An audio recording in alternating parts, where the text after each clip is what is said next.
Hello and welcome to another video by reitspro.com, a place where we give you lots of insights on REITs and InvITs in India. And today our topic is on REITs and InvITs and the tremendous scope it has. In fact, the SEBI chairperson recently talked about the same, and that video has also been posted on our Telegram channel. The link is given here. That it's got a scope to become bigger than equity markets, and they say that it could be a favorite instrument of the new generation, and this would be an opportunity for new age investors in India. The total video is comprised of two parts. Part one is an overall picture that we'll give about REITs, InvITs. The second part would be on the scope of InvIT and why we feel that InvITs are the product or which would really hold a lot of value in India in the future. So the reference by the SEBI chairperson was about three things: REITs, InvITs, and municipal bonds. Now, what are these? REITs are real estate assets which are completed and revenue generating, and these are held by trusts, a structure similar to the mutual fund structure, and the rentals are distributed onto the unit holders or the shareholders of the REIT. Similar is the case with InvITs, who hold infrastructure assets which are completed, and the tolls or other revenue is passed on to the InvIT owners. And the state quasi corporations also issue something that is called municipal bonds. Now in India we have 3 office REITs and 1 retail REIT, as given on the screen, and there are currently 4 InvITs, infrastructure investment trusts, also, which are listed here.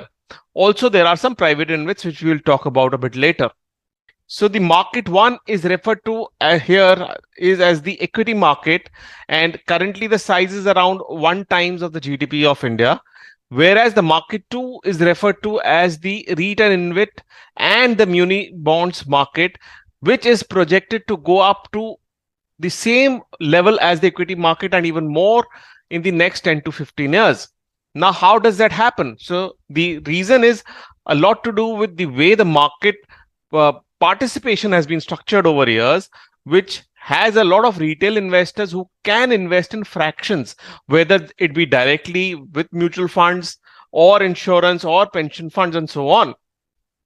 Similarly, the market two, which is REITs and InvITs, there have been over the past few years several measures which have been taken to get retail investors to participate in this market. And this is what is going to change the face of this market too. Over the past few years, now it seems that it's become a comfortable environment for recommending to family and friends that you can invest in this product. The second part is that the minimum size has been reduced. Initially, it was thought that these are risky products, REITs and InvITs. So the minimum investment was supposed to be a few lakhs. Now it's come down to under rupees 500 for investing in REITs and InvITs. And thirdly, there's been extensive use and growing use of digitization and platforms. A recent one being the micro, small and medium REIT regulations that SEBI has formulated. Now, the present size, if you look at the present size, the equity REIT and InvIT markets, the public InvIT markets, there are several players in the equity segment, and the USD 4 trillion market cap is massive. Compared to that, the REIT market has only 4 listed players, and it's got a small market cap of a 1 lakh crore rupees market cap. And in InvITs also there are only 4, as we've seen, and it's got a very small AUM of under 1 lakh crore rupees only.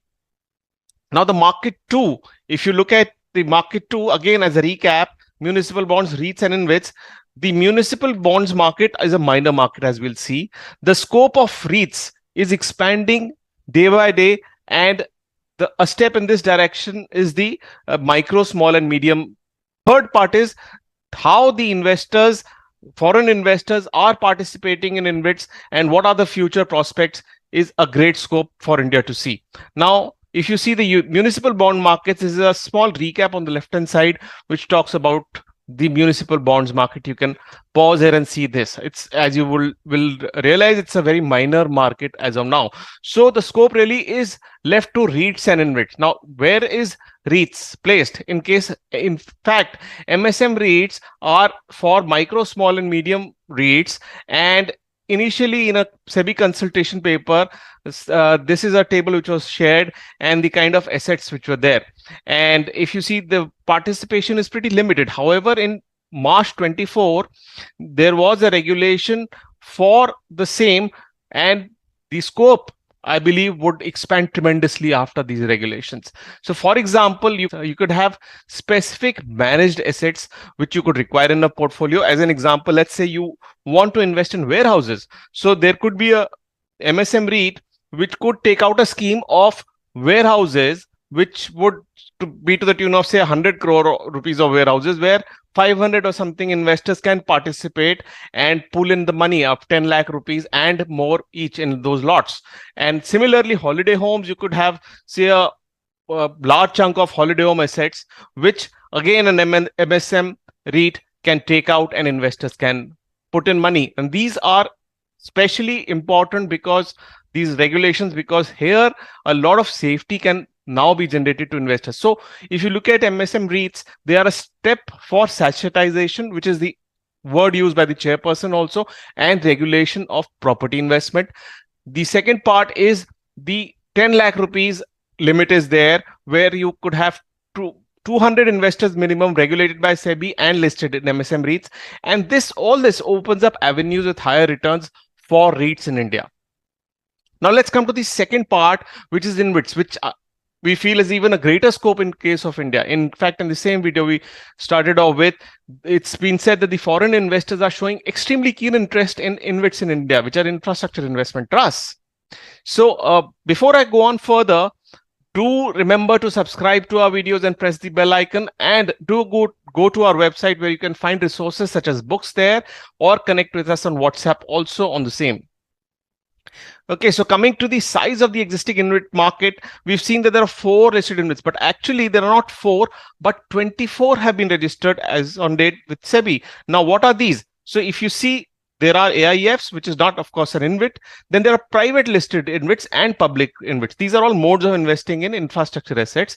So private listed InvITs and public listed InvITs are there, out of which we have only 4 public listed InvITs. There are several private InvITs also, which are displayed on the screen here. Now, these are not available to the retail public, but they are taking money from the capital markets. So again, the scope is tremendous there. Now, why the scope is great is also because if you see the harmonized master list of infrastructure subsectors, you see a really wide array of infrastructure definitions. For example, transport has so many options, subsectors.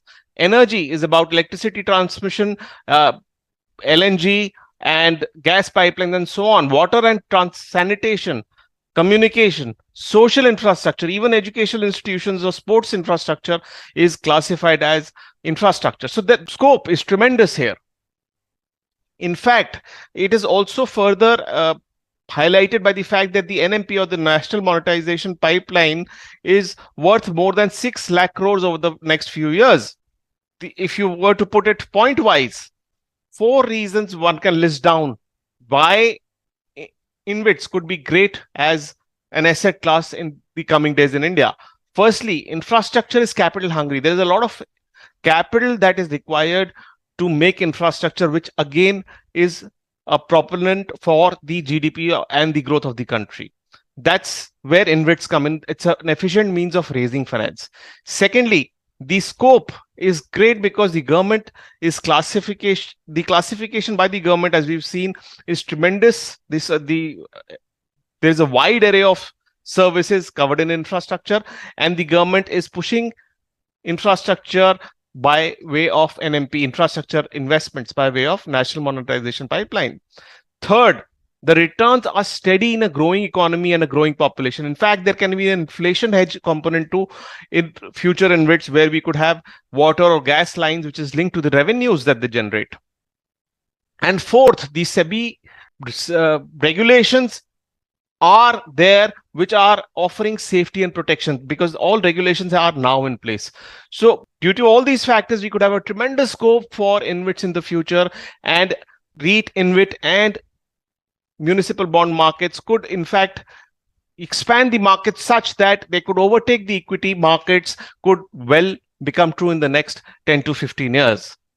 Thank you so much. If you like this video, do subscribe and comment. Do visit our website and connect with us on WhatsApp and Telegram. Thank you.